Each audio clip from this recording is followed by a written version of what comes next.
السلام علیکم ورحمۃ اللہ وبرکاتہ لک الحمد یا اللہ الصلاۃ والسلام علیک یا رسول اللہ الصلاۃ والسلام علیک یا حبیب اللہ صلی اللہ تعالی علیہ وسلم۔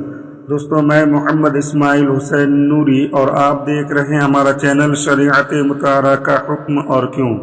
دوستو، ابھی بہت ہی قریب قربانی کا دن آنے والا ہے، تو بہت سارے لوگ جانوروں میں جو عیوب ہوتے ہیں، عیب ہوتے ہیں، تو اس میں لوگ کنفیوز ہوتے ہیں کہ قربانی اس جانور کی ہوگی یا نہیں ہوگی، عیب کس طریقے سے ہو کہ قربانی نہیں ہوگی اور کس طرح عیب ہو کہ قربانی ہو جائے گی۔ آج میں اس کی تفصیل آپ کے سامنے رکھنے کی کوشش کر رہا ہوں۔ عیب، سب سے پہلے آپ یہ جان لیں کہ عیب تاجروں کے عرف و عادت میں عیب وہ شے ہے جس کے سبب قیمت میں کمی واقع ہو جاتی ہے۔ جانور کے عیوب سے متعلق چند اصول باتیں یاد رکھیں۔ پہلا تو یہ ہے کہ ایسا عیب جو کامل طور پر منفعت کو یا کامل طور پر حسن و جمال کو زائل کر دے تو ایسے جانور کی قربانی نہیں ہوگی۔ اور دوسری بات یہ سمجھیں کہ اگر عیب ایسا ہے جو منفعت یا حسن کو مکمل طور پر زائل نہیں کرتا یا معمولی نوعیت کا عیب ہے جس سے قیمت پر بھی فرق نہیں پڑتا، تو ایسے جانور کی قربانی جائز ہے، اس لیے کہ عیب یسیر معمولی عیب سے بچنا ناممکن ہے۔ جانوروں میں عادتاً تھوڑا بہت عیب پایا ہی جاتا ہے۔ اگر اس اعتبار کرتے ہوئے قربانی منع کر دی جائے تو لوگ حرج میں مبتلا ہو جائیں گے، مگر بعض صورتوں میں تنزیہی کراہت رہے گی۔ قربانی کے جانور میں تھوڑا سا عیب ہو تو کراہت کے ساتھ قربانی ہو جاتی ہے، اور زیادہ عیب ہوا تو بالکل نہیں ہوتی، اس لیے کہ اکثر کل کے حکم میں ہے اور قلیل معدوم کے حکم میں۔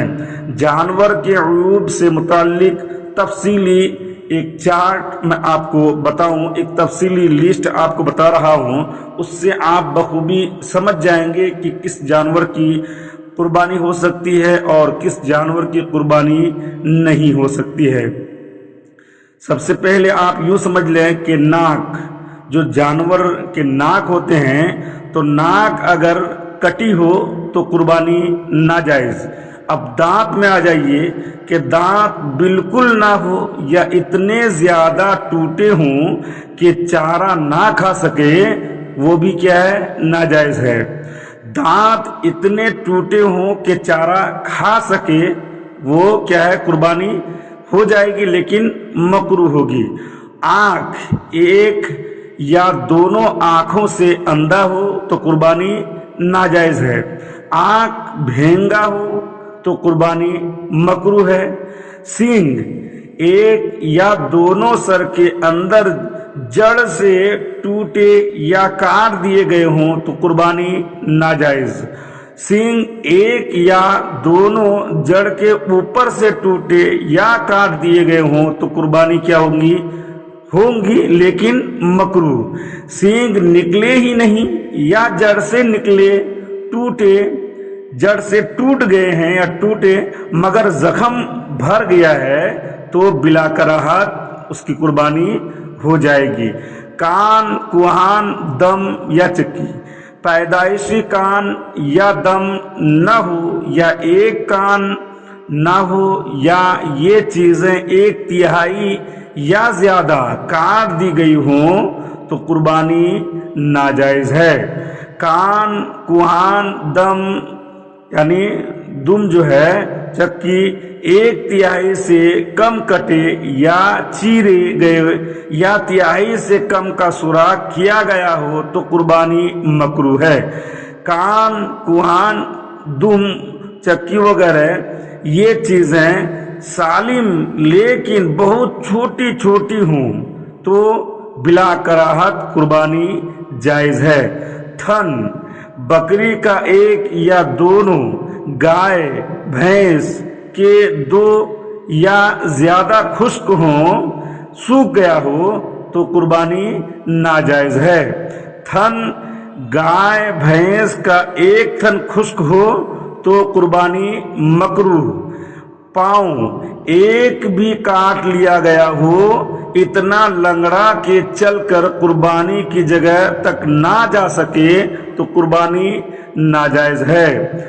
جلالہ جو صرف غلاظت کھائے اس کے بدن میں بدبو پیدا ہو جاتی ہے تو قربانی ناجائز ہے۔ بدن بہت کمزور کہ ہڈیوں میں مغز نہ رہے، گوشت وغیرہ نہ رہے تو قربانی ناجائز۔ جنون، پاگل پن اتنا زیادہ ہے کہ چڑھتا بھی نہیں یعنی چارہ بھی نہیں کھاتا تو قربانی ناجائز۔ جنون، پاگل پن کم ہے کہ چر لیتا ہے یعنی گھاس وغیرہ چارہ وغیرہ کھا لیتا ہے تو قربانی جائز۔ خصی، جس کے خصیے نکال لیے گئے ہوں یا خصیے اور عضو تناسل کاٹ لیے گئے ہوں وہ قربانی جائز ہے۔ مرض، ایسا مرض جو بالکل واضح ہو قربانی ناجائز۔ خنثی، جس میں نر و مادہ کی دونوں علامتیں ہوں، اس کا گوشت کچا رہتا ہے، پکتا نہیں تو قربانی ناجائز، جیسا کہ فتویٰ رضویہ میں ذکر ہے۔ اور بڑھاپا، گابھن، بڑھاپے کی باعث اولاد جننے سے محرومی، گابھن بچہ والی داغا ہوا تو قربانی جائز ہے۔ تو آپ بخوبی اس سے آپ اندازہ لگا سکتے ہیں اور سمجھ سکتے ہیں کہ جانور کے اندر کون سا عیب ہے اور کس سے جو ہے قربانی ہو سکتی ہے، کس سے قربانی نہیں ہو سکتی ہے۔ اس سے آپ جو ہے اندازہ لگا سکتے ہیں۔ ذبح کرنے سے پہلے جانور کا عیب ختم ہو جائے تو اس کی قربانی جائز ہو جاتی ہے، اور جانور ذبح کرنے کے موقع پر پیدا ہونے والے عیب سے قربانی مکروہ یا ناجائز نہیں ہوتی۔ جانور کی خریداری کے بعد قربانی ناجائز کرنے والا عیب پیدا ہو گیا، جانور مر گیا، کھو گیا یا چوری ہو گیا تو غنی اور منت کی قربانی کرنے والے دوسرا جانور لائیں گے۔ فقیر کے لیے دوسرا جانور لانا ضروری نہیں ہے، وہی عیب والا جانور قربانی کرے گا، لیکن اگر چاہے تو دوسرا بھی خرید سکتا ہے۔ جانور کا خصی ہونا عیب نہیں ہے، لہذا خصی جانور کی قربانی بلا کراہت جائز بلکہ افضل ہوتی ہے۔ واللہ تعالی عالم بالصواب۔